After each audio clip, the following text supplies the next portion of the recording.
Okay, so the questions that we've received then, to my mind anyway, they fall into two main areas, and they're to do with the themes of kind of our individual responsibility and the taste of freedom for ourselves and how we allow ourselves to taste that freedom more and more fully. And then we've got another group of questions that relate more broadly to the world itself and the state of freedom or the absence of freedom in the world itself, and how do we navigate in a world that feels unfree for ourselves and other people. So we'll try to explore kind of both of those poles, if you like, of the issue of the taste of freedom. But just to start us off, I'd like to ask Padmavajra a specific question about the 8 vimuttis.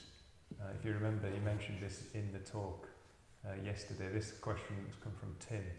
And he asks, could you say more about the path of the 8 vimuttis as a gradual path? Yes, the 8 vimukshas, the 8 vimuktis, the 8 vimuttis.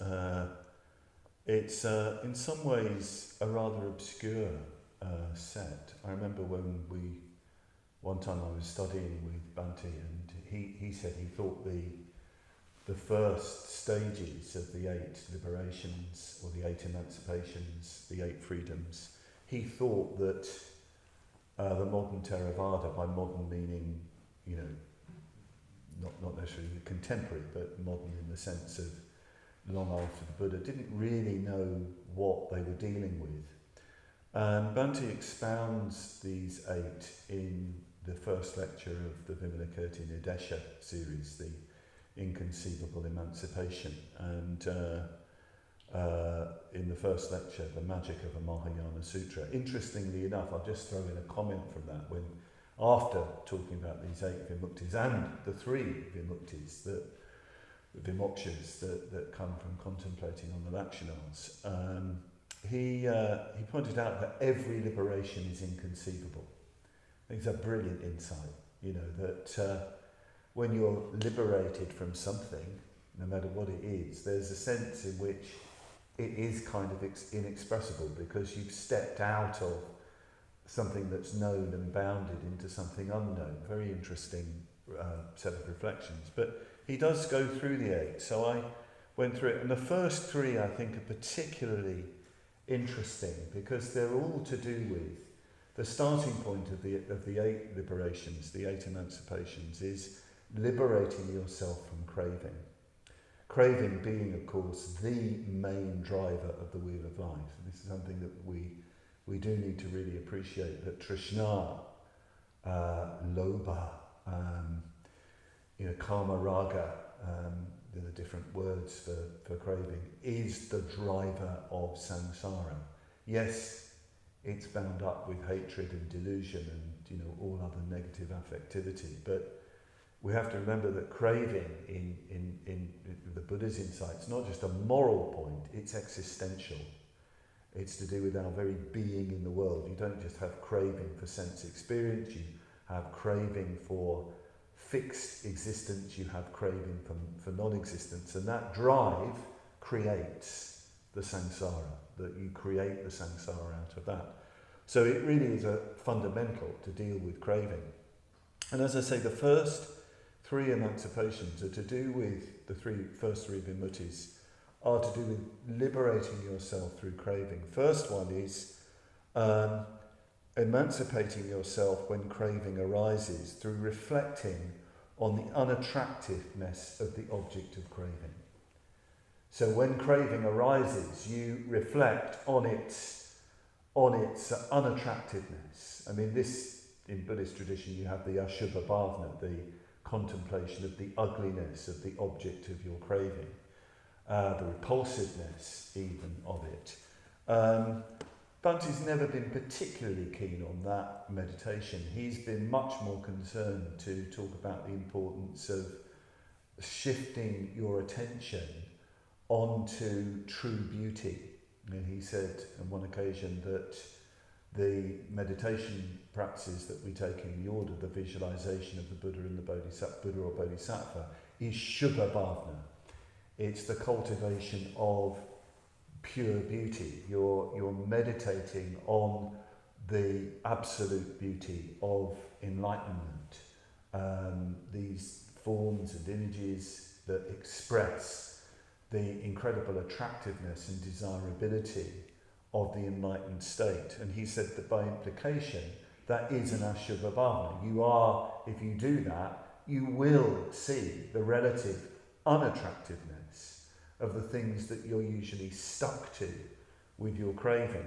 Well, however you do it, the first liberation, the first stage of liberation is liberating yourself from craving as it arises through seeing how unattractive the object of craving is. Then the second liberation is liberating yourself in the sense of being liberated, if you like, because craving just doesn't arise, because you're continuing more deeply with your reflection on the unattractiveness of the object. Or, I think you can look at it positively, you are absorbing yourself more and more fully in the beauty of the three jewels, in the desirability of the three jewels. And then the third vimutti is liberating yourself by way of a more intense appreciation of the purity and beauty of the state of non-craving, the state of freedom from craving. So I think this is a really, really interesting set, that right at the beginning of the path, there's this whole business of unhooking yourself, unhooking your craving and desire from the usual objects that ensnare you, liberating yourself from that and turning towards enlightenment depicted in the most beautiful of forms. All the emphasis that Sangharakshita has placed on the arts, spiritual friendship, culture, puja, the development of positive emotion is all connected with this. That's all to do with liberation. And my impression is most people, they need to liberate themselves from their habitual attachments and cravings and really make much, much more vivid in their lives the beauty of the spiritual ideal and the beauty, the relative beauty of things like friendship and really vigorous engagement with the arts of all kinds and of course absorption in the beauties of nature. After that, after the liberation, the third liberation through this profound appreciation and meditation on pure beauty, you then enter the liberations of the formless dhyanas. I won't go into those, but it's as if you let go of beauty having a particular form and you just let go into a sort of formless beauty, which then opens out into infinite space, infinite consciousness, and so on, liberating yourself even into full and perfect enlightenment itself. But let's stay with the basics. This unhooking, this liberating yourself from gross attachments, gross objects, and shifting your reliance on to objects of pure beauty, particularly associated with the ideal, and making them much, much more your object of attention. And it's very important to be positive about this. It's much more important, I think, to think in terms of what you're moving towards, rather than just simply negating, the difficult things. It's, again, unique. I think a unique emphasis of Bhante's is his emphasis on the positive. So I think that's probably enough on that one. I'm sure with all these questions, I'm sure you're sitting there saying, yes, but what about, we can't unfortunately have interaction. That's frustrating for me as well. But I hope that goes some way to helping you with this particular teaching. And obviously, if there's more things you want to follow up, you can always drop me a line and I can try and reply. Yeah. So one of the questions we got was about having to let go of our identity. I think you've kind of covered that there, haven't you, in terms of it's not just a negation, it is also, like you say, turning towards something that's particularly attractive and beautiful. So kind of re-identification. So it sounds like you've kind of covered that area there. I suppose a couple of the questions we've got are about times of difficulty and challenge in our practice, and how would we motivate ourselves in those instances, because we can take the point that we need to turn towards the beautiful, but if we're a bit stuck and we just, even though we know that theoretically, we just can't do it. So we've got a couple of questions. How do you motivate yourself in practice at times when it feels most difficult, and also in groups when it feels most difficult? And the other one is, some Dharma teachings can feel painful or challenging. How can one taste the freedom in these circumstances? Yeah. What was the first one again? So how do you motivate yourself in the practice at times when it feels most difficult, and also in groups when it feels most difficult? Right. I think one of the things that is, I think, really valuable is to relish difficulty. One of the meanings of rasa, taste, is relish. And I think we need to relish those times where, it's tough to meditate, it's tough within the study group we're in, it's just tough in our life. It's as if, long ago I used to play soccer, and I was a right back for my village team, and I used to really enjoy it if they had a very, very good attack. I remember one time playing, he was such a good winger, he was such a great player, and I relished tackling him. Sometimes, that did involve illegality, but we won't go there. But I relished the challenge, because it was even though it was really difficult, and I felt humiliated a number of times as it zipped past me.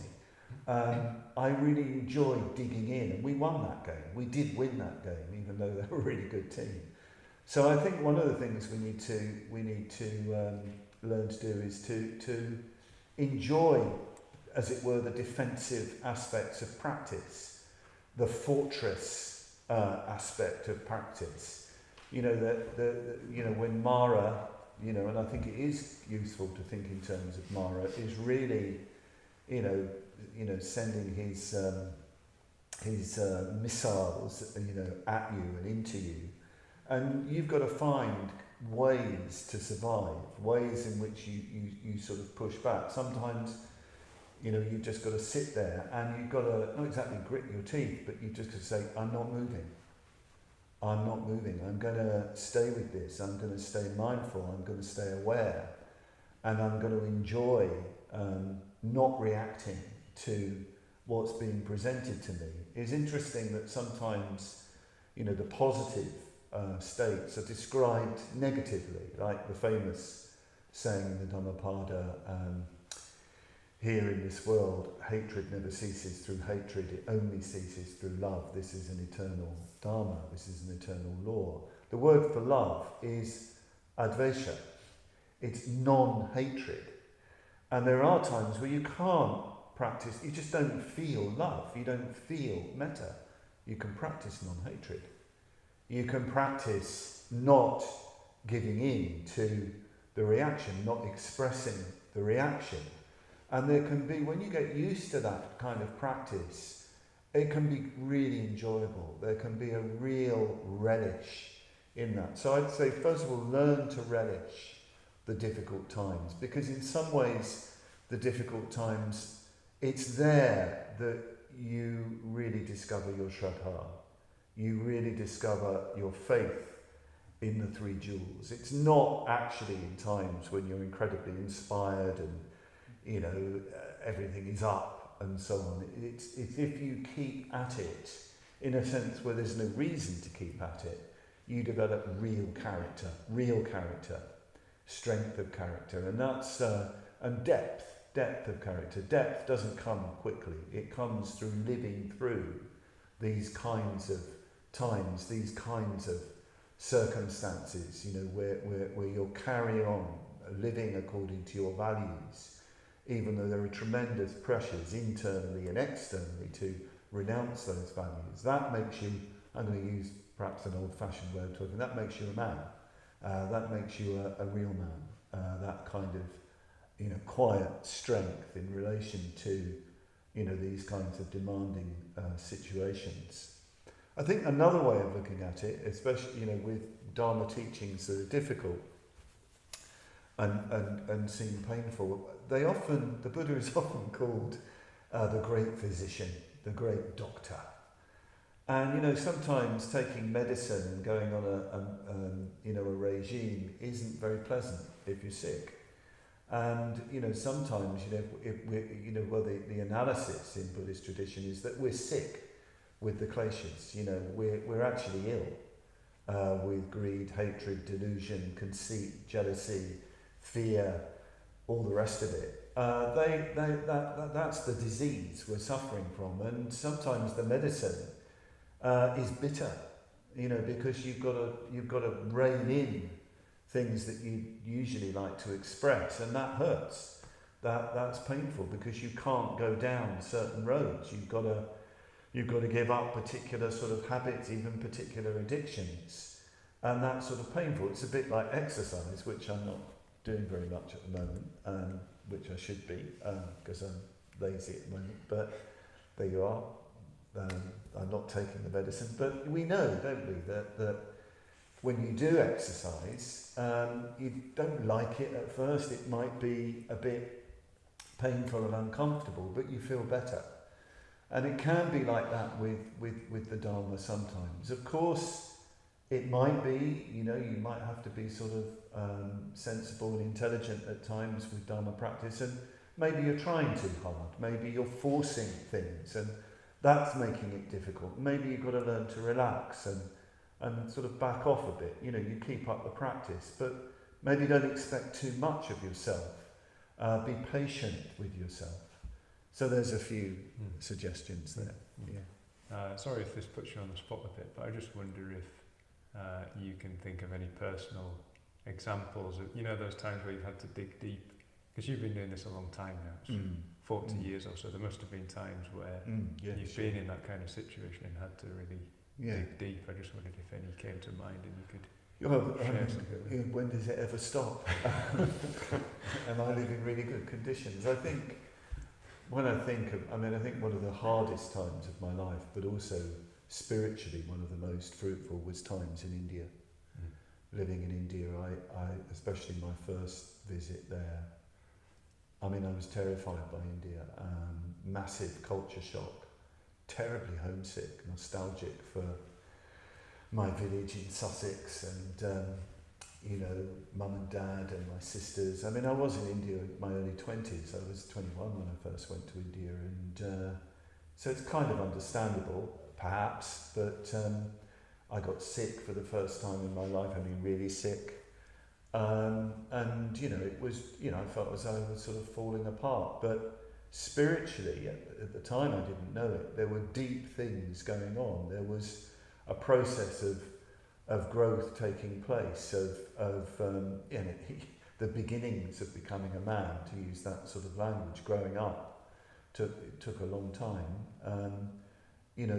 At the time I didn't know it, but actually now when I look back, I learned so much about the Dharma in that situation, about refuge. I didn't give up. I didn't throw in the towel. I almost left, and then this was in the very early days when we were there with Lokamitra, and I was in a state, and I was going to go, and at that point we got the message that Bhante was coming in a couple of weeks. So I said, I'll stay and help set up for his visit, and I'm so glad I did, because that was one of the best experiences of my life, seeing Bhante back in India for the first time and watching him give talks, watching him communicate with people and to serve him. And I stayed much longer after that because, I'd found a way of being there. So sometimes, you do have to hunker down, as a phrase in Fear and Loathing in Las Vegas, I seem to remember Hunter S. Thompson, isn't it? You have to, long time since I read that, you have to hunker down and dig into the trenches, as it were, and just put up with the assault and keep at it, and good things come. And spiritual friends are really important, actually, people who you can share your unburden a bit with them, who understand you and who can encourage you and see the best in you and can clarify things for you in your difficulty. Yeah. Yeah, it's really interesting what you said there about you didn't know it at the time, but looking back you can see that there was something deeper going on. And it's just an interesting point. And the question was about how does one taste freedom in those circumstances, and I just wonder if actually sometimes it has to be retrospective, that you can see that there was a kind of growing freedom. What you're saying there about hunkering down, it sounds like that's where faith comes in, and trust and confidence that even though we can't feel the progress now, something is happening. And one of the questions we got was, if we completely drop any idea of attainment, which is one of the things you mentioned in the talk yesterday, how do we then know that we are getting somewhere on the path? Well, I would like to just pick up on that business of looking back. I mean, it's a point that Bhante makes where he's asked, is attainment sudden or gradual? And he said, well, it could be retrospective. He said he thought that, he was wondering in this particular seminar. Bhante really used to, in seminar with Bhante, it was incredible because he'd such creative reflection on the Dhamma, on traditional Dhamma, and this I think is in those old Eightfold Path Mitratas.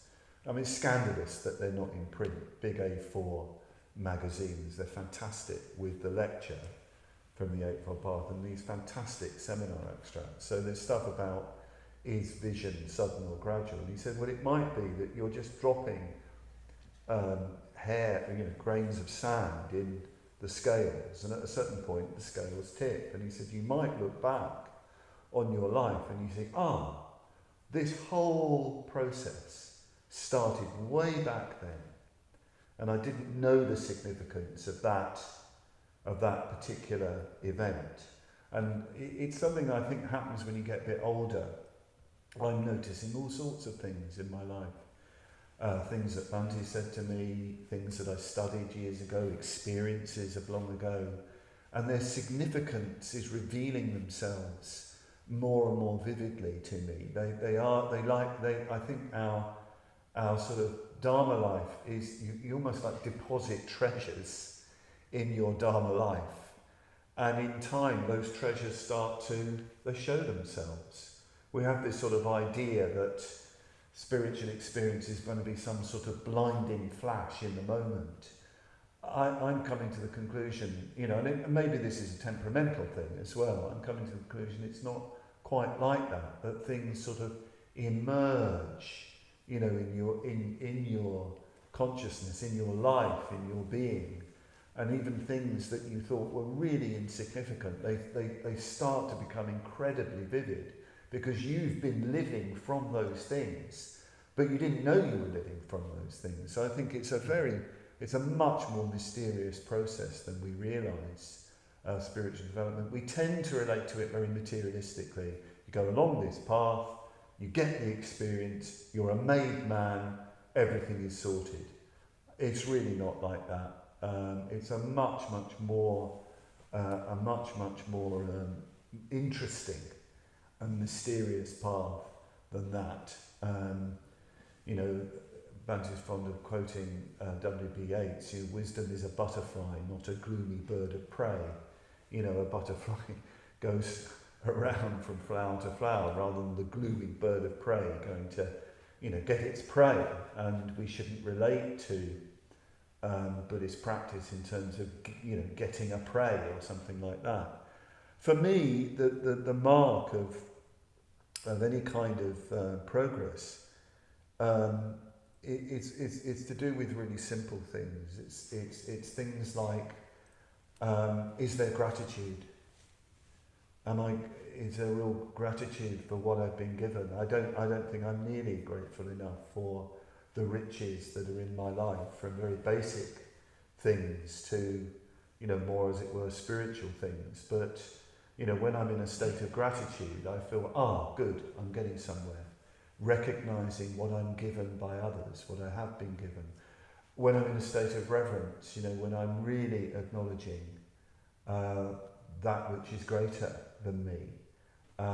That's a sign that I'm getting somewhere. Genuine contentment, a real ease and contentment rather than sort of restlessly trying to, get something. Really noticing that, I've had a very, very positive effect on people through a communication or something like that, that I've enriched somebody's life. I mean, for me, these are the more important signs. I think also another sign is recognizing how far away I am from the Buddha, Dhamma and Sangha.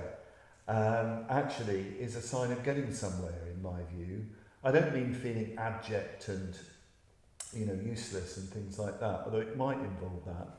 But this sort of sense of a very happy place for me, this might sound a bit strange, is when I feel that I'm a very, very long way from the goal, to use that sort of language, but I'm profoundly connected with it.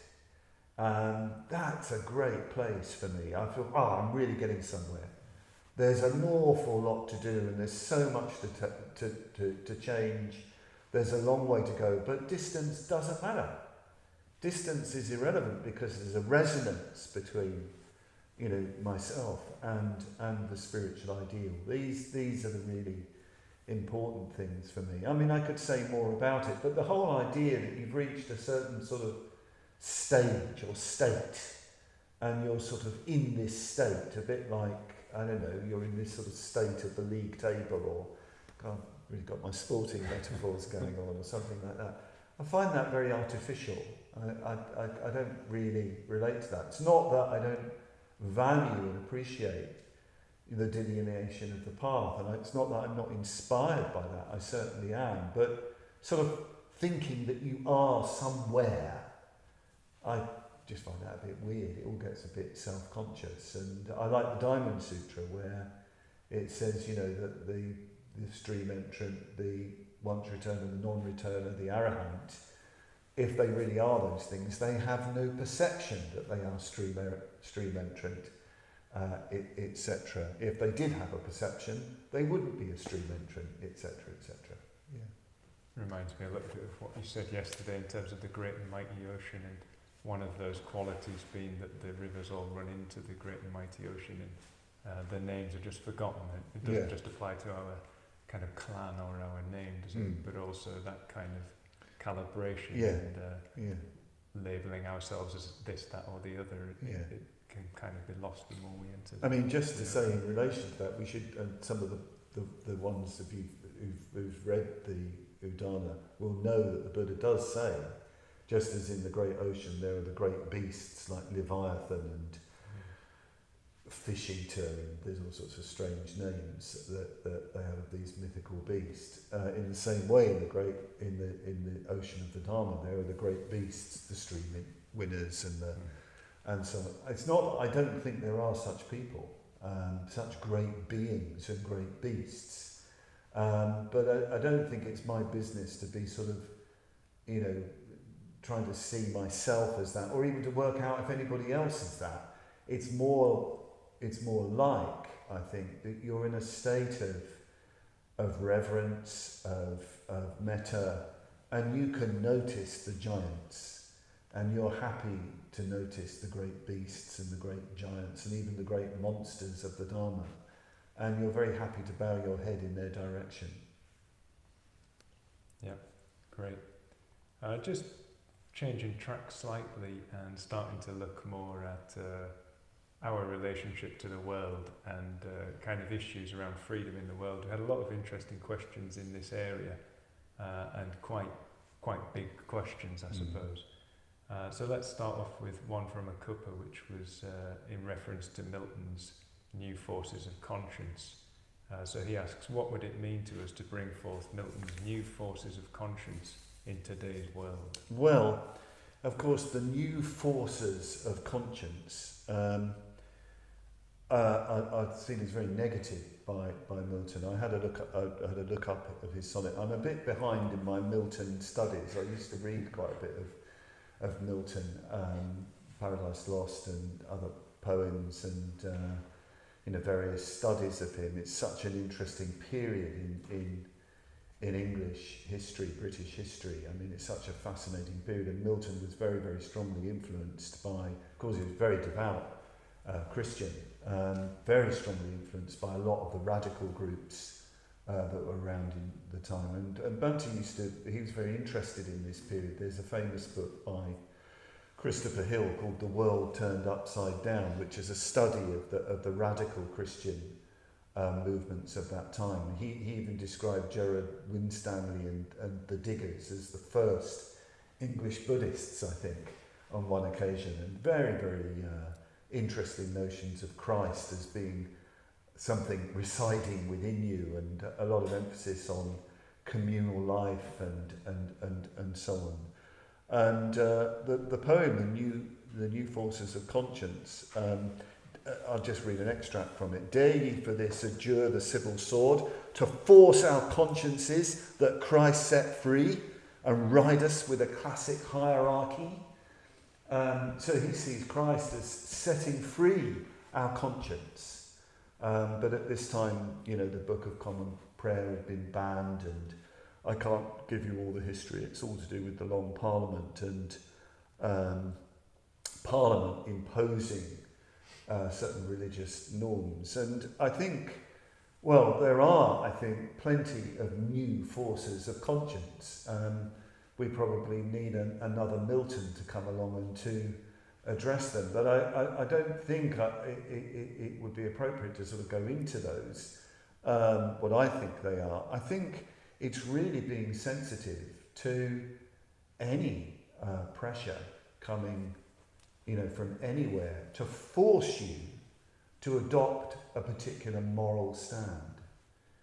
That goes against individuality. It can be quite violent. It can be the use of the power mode. I'm not, by the way, politically left, right, or anywhere else. I don't follow politics or any of these matters. I keep an eye on the news, but I don't have any particular allegiances. I'm not informed enough by that. But one does notice a certain sort of moral pressure being brought to bear on the individual, which does seem to be influencing political and social life. And that's a very, very long way from the Buddha's communication. He said, let any reasonable man come to me and I will convince him.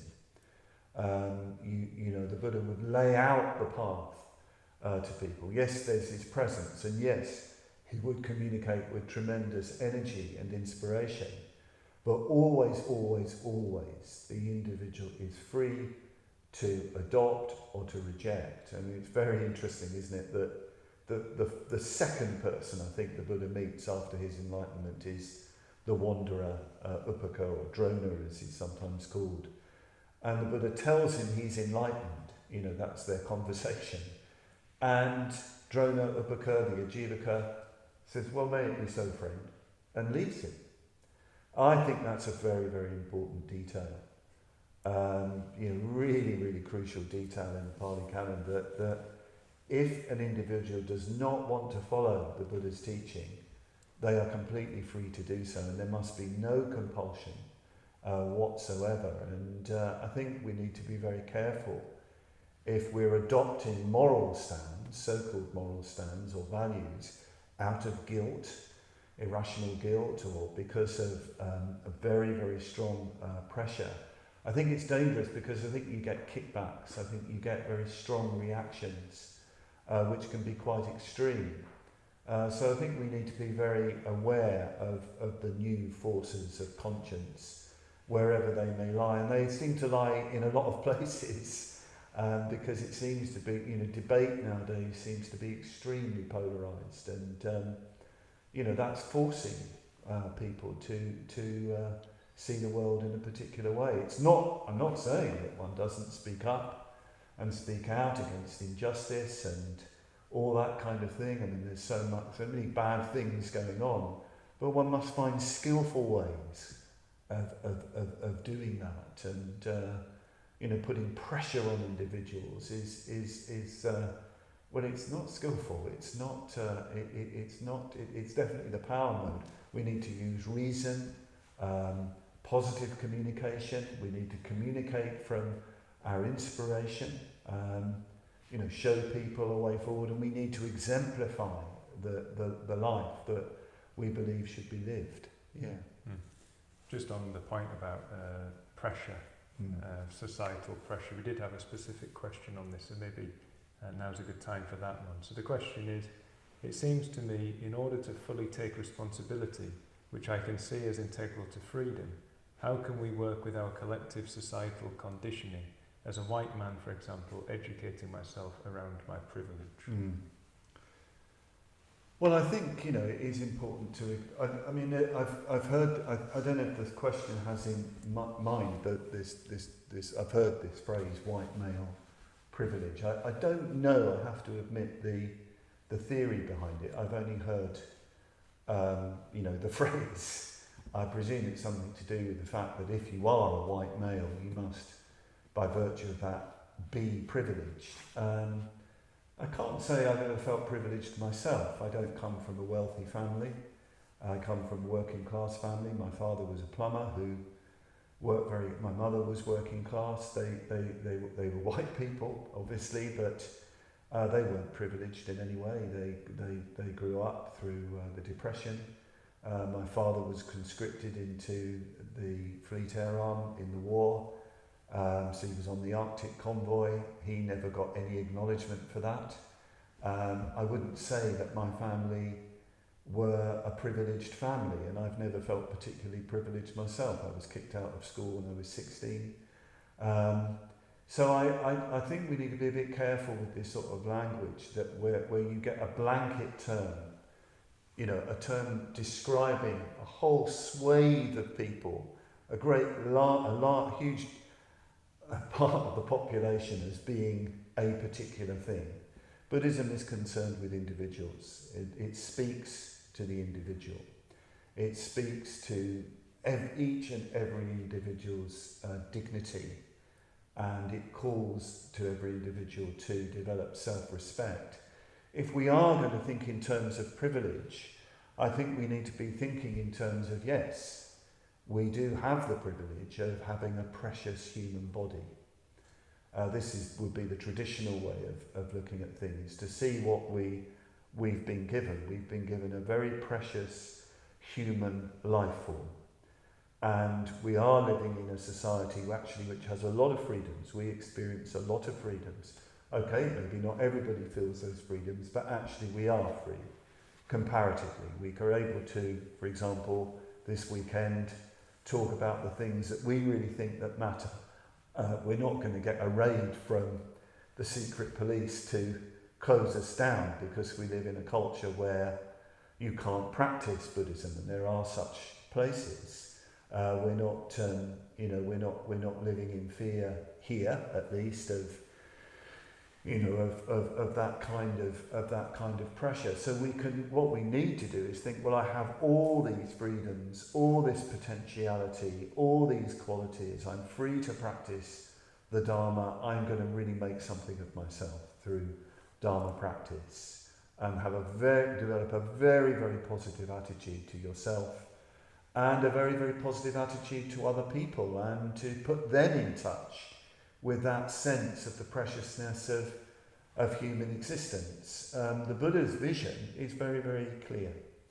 It's a completely indiscriminate vision that each and every single human being has the potential to liberate themselves from all negative affectivity, all confusion and ignorance. All human beings have the capability in this life of making substantial progress in their human life and in their spiritual life to enlightenment. That's really what we need to educate ourselves in, and that's a possibility for everybody.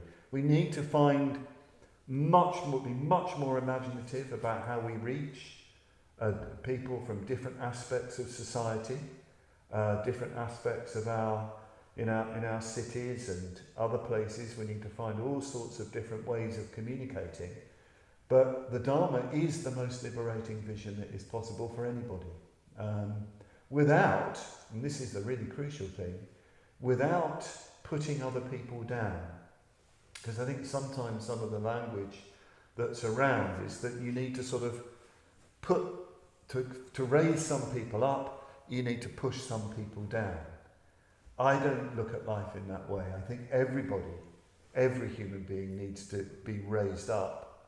And they're raised up through recognising their potential to be a Buddha, no less, their potential to grow along the path. That's the way we need to start seeing things. That's the way the Buddha saw things. He didn't see caste. He didn't see lepers. He didn't see people with all sorts of physical infirmities. What he saw was their potential for Buddhahood. There's so many stories of that with the Buddha, where somebody really abject, is hanging around, the big crowd of people around the Buddha because they're thinking they're going to get food there.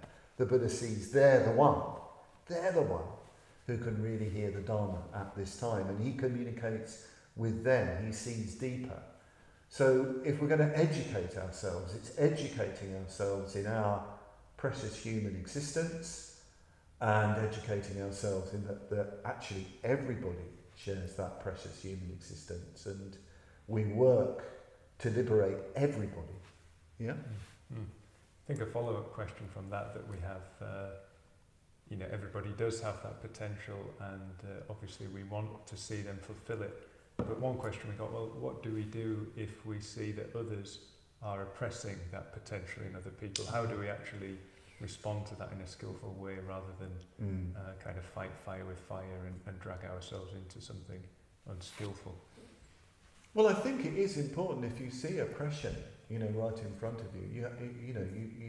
You need the courage to call it out. I think that's very, very important. If you see somebody in a public place being abused, verbally or in other ways, is have the courage to stand up and call it out. Have I been in that situation?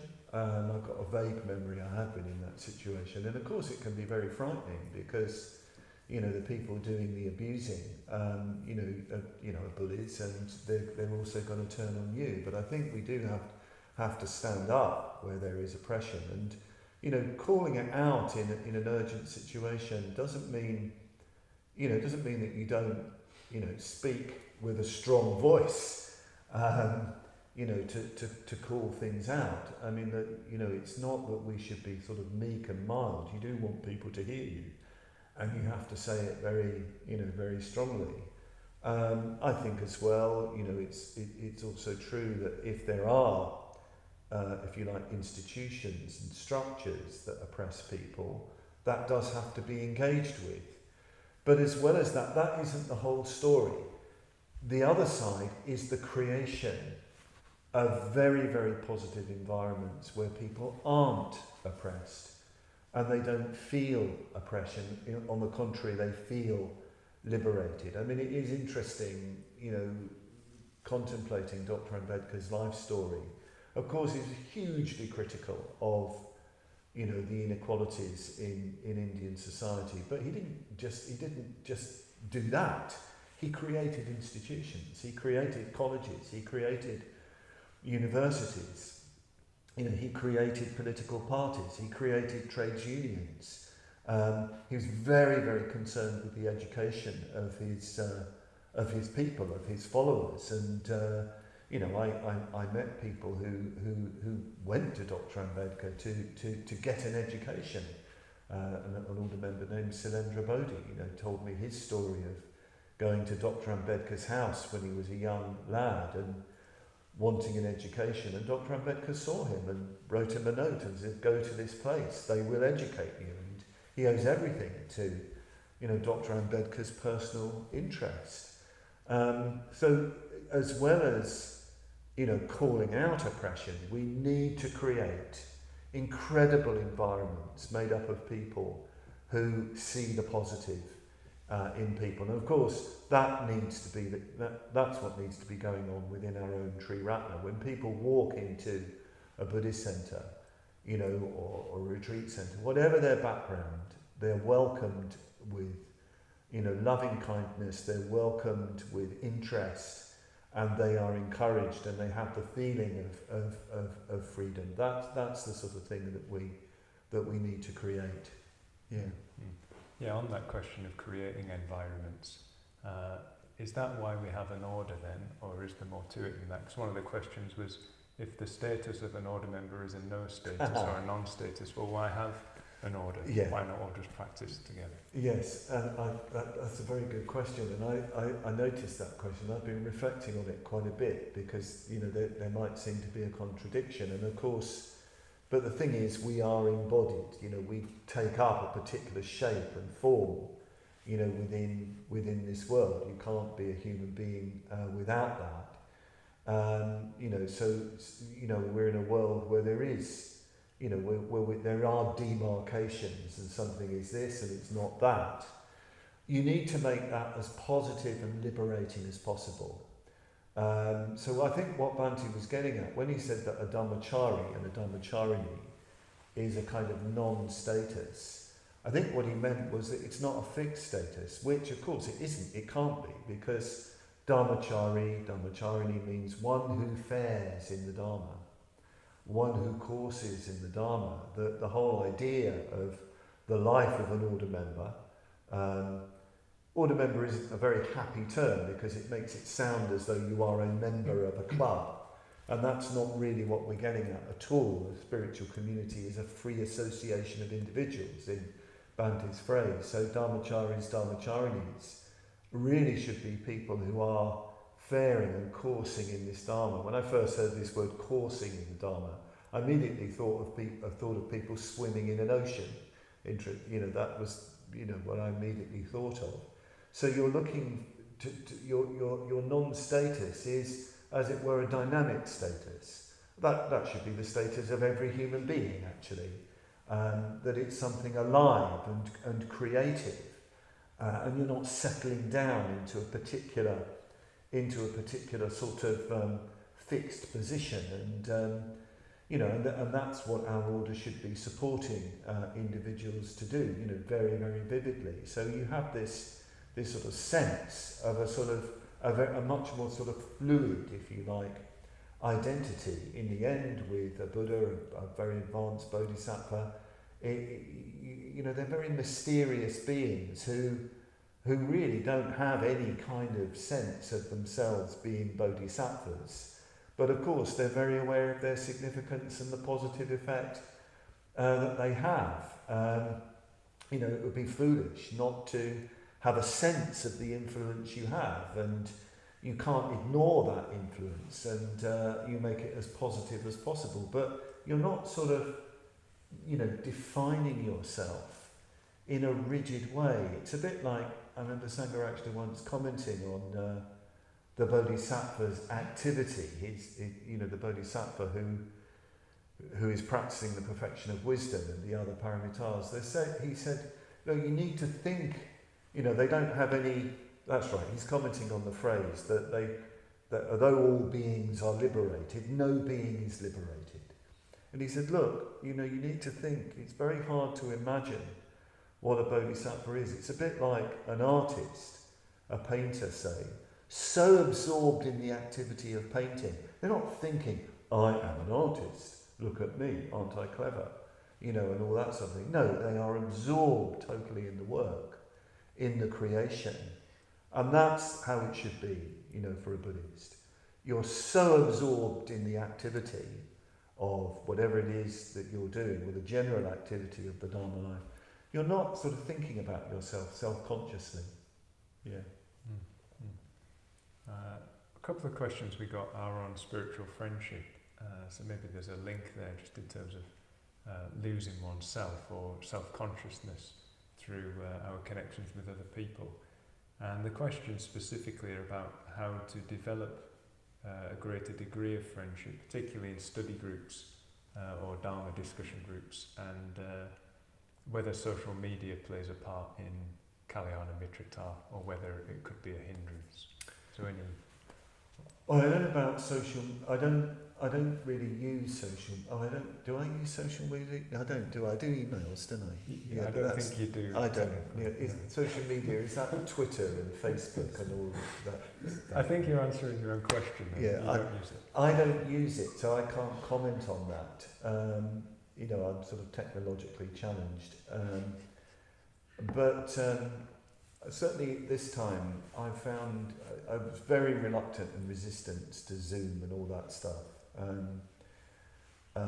Sort of technophobic, I think. But I've because this has gone on, fortunately others here, Padmavajra and others, showed the way for oldies like me. And I've really embraced it, and I found it at this time invaluable in the sense of keeping alive and developing connections, with all sorts of people. So I think it can be very valuable and very, very helpful. But I think it does need to be used intelligently and not to take away from the all-important mental connections. I mean, I am speaking as someone who lives with 14 other people or whatever it is, so I'm enriched by, actual people, being with actual people and the friendships that they give me. But I think if you're on your own, especially, it's probably very important to use, whatever means you can to connect with people, but also to keep people in mind, vividly in mind. I think this is where metta-bhavana is very, very important. There is a virtue in not being able to meet physically, and that is developing a more vivid sense of a more vivid heart connection with people. Bhante talked a bit about this in a lecture years and years ago called Fidelity, where he talks about faithfulness to friends who aren't present, who are far away in space, even far away in time, and how you can develop a very, very strong connection, how important that connection is. Friendship in the end, real friendship, transcends death even. It transcends everything. And perhaps the danger with social media is that it can prevent the development of the soul, to use a very un-Buddhistic word, the heart, the chitta, and living on that level of connectedness. So use the medium that we're in at the moment as a support for developing the level of mind connection. Yeah. And in terms of developing friendships in study groups, would you say the same rule applies, that it's almost when we're out of study groups that we can still keep our friends in mind, Yes. and then when we go into those contexts it will... Yeah, I mean, it will make it stronger. I mean, just about study groups, I mean, I don't know what the person had in mind who asked this. I mean, I do think really good Dharma discussion is part of developing strong friendships. I mean, we can have this idea that communication and friendship is, it's all about, telling each other, the minutiae of our feeling and so on and so forth. And it's, of course, opening up about ourselves is very, very important. But, my experience is that the strongest, the deepest friendships I have come through a totally shared life. Where you're studying together, working together, playing together. The more you can have a rounded life with others, and that might well include Zoom and all the rest of it, well, the better, because you're going to make very, very strong friendships then. Friendship is about sharing your life more fully with people. Yeah. So just a couple more questions left. We've still got a little bit of time to go. No link this time, just zooming off into the cosmos. How do we relate to and understand Vimalakirti's miracles and paradoxes? Oh yes, how do we understand it? Well, in a way we don't understand it. That's perhaps the point. That passage describing the Achintya Vimoksha. I mean, I love that thing that he can take all the supernovas into his stomach and not be burned, and he can take the king of mountains into a mustard seed. And what was it?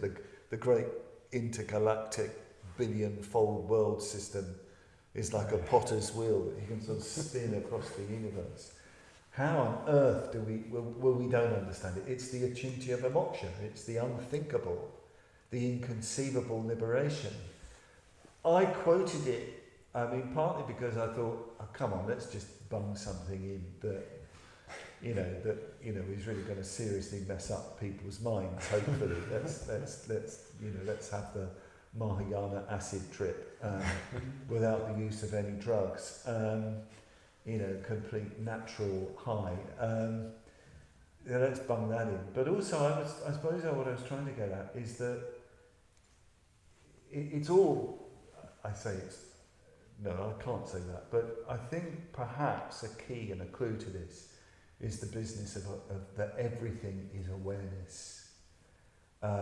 Everything is consciousness, not your consciousness, or there's no such thing as your or my consciousness.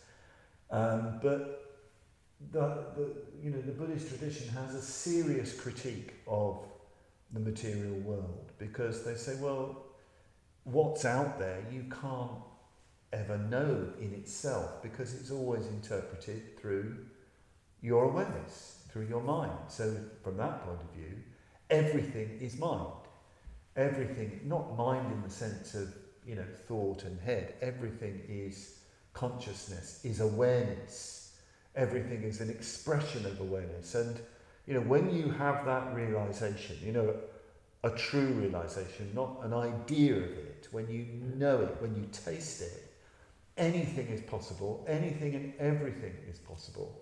Everything gets freed up, gets loosened up, and then you can really act to do something for the world. So that's the way I was sort of reading it. But I don't understand it. I just like the sound of it. I like the pictures, but I don't understand it. Well, it's great, and I like the way you described it as a Mahayana acid trip. And something can open up, can't it? Like you say, we do get a taste of that occasionally. Maybe not in the fullest sense that you've just described, but we get a little taste. Yeah. And well, yes, on that, I think I just want to say about the taste of that. There can be experiences, I think, where self and other, self and world starts to get to really soften and loosen. The sense of where you start and where you end. Well, that starts to get shaken up, and it's a very, very blissful feeling. I associate it very much with metta. I think metta is the key to this. I think when you get deeply into metta, the sense of self and other really starts to break down, and you can see where, if you follow it through, you'll end up at the achintya vimoksha. You might be answering just already, starting to answer the last question, which I think is an important one, because like you say, we can have that taste, and maybe even on this weekend people have felt things open up more. But the final question we've got is, well, after encountering more expansive states of mind or heart in meditation or on retreat, and then we return to our everyday life, it's easy to feel that limitation returns. So how do we integrate these expanded states of mind back into our everyday life? Well, I think first, when you do feel greatly expanded, or even expanded to some extent when you through meditation or being on retreat, I think it's very important. They always talk about the importance of bridging the gap in the tradition between meditation and retreat and daily life. You need to make a bridge, and this is where reciting the transference of merit and self-surrender is really important, that you're dedicating the merits of your practice for the benefit of others. I think there's another thing that you can do, if you can have a little bit of a pause. First you just have the pause, the gap of just absorbing what's happened.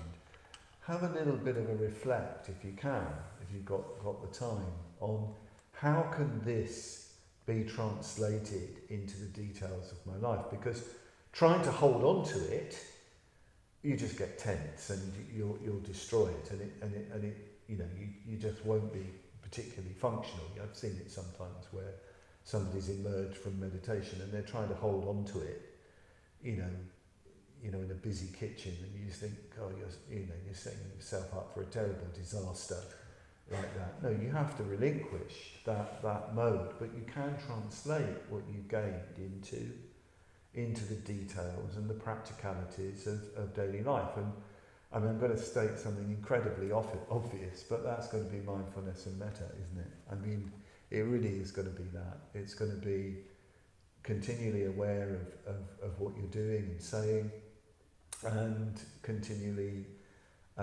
aware of being friendly to whoever you meet. That's the way you translate it. I think there's another thing that we can add here. I think if we have had those moments of, let's call it egolessness, where things have sort of really opened up, and if you are getting more deeply involved in Triratna and developing friendships with all the members, really think about, how can I help them, the people who are running our Buddhist centres and our classes, how can I help them reach more people? I'm gaining something, I'm growing, I'm expanding, I'm feeling some liberation. How can I help that reach more and more people?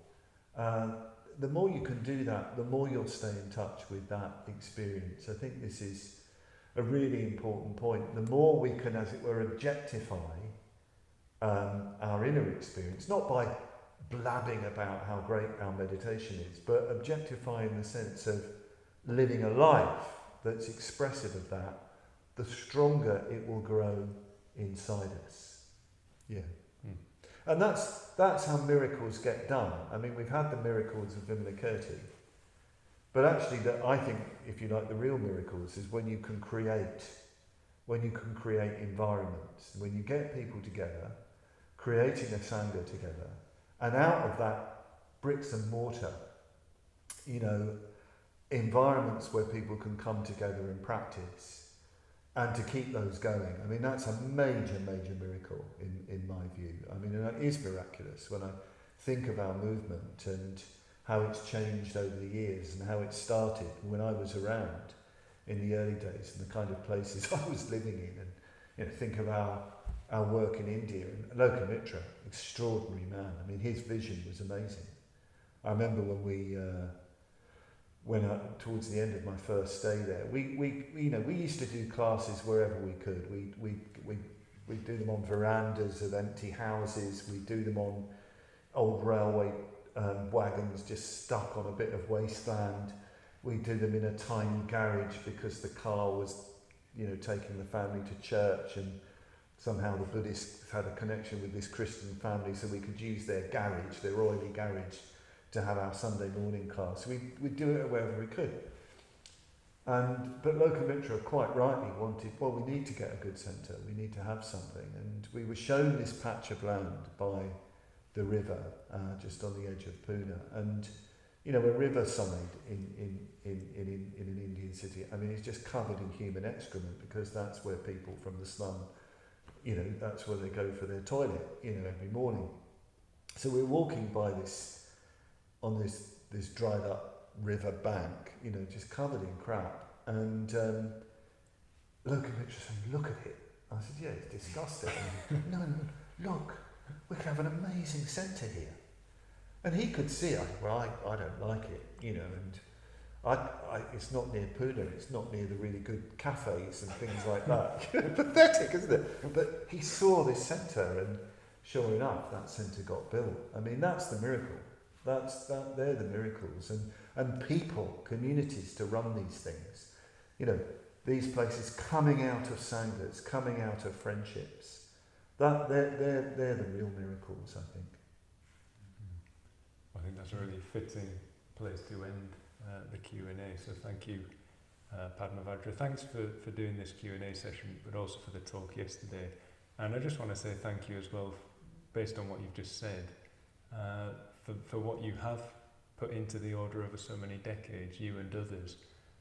I mean, we are sat in this amazing shrine room, and it wouldn't be here without people like you and the service that you've given to the order and the Dhamma. So just want to say thank you for that. I mean, it's so easy to take that for granted, but we are really standing on the shoulders of people like you in putting on a weekend like this. So thank you very much.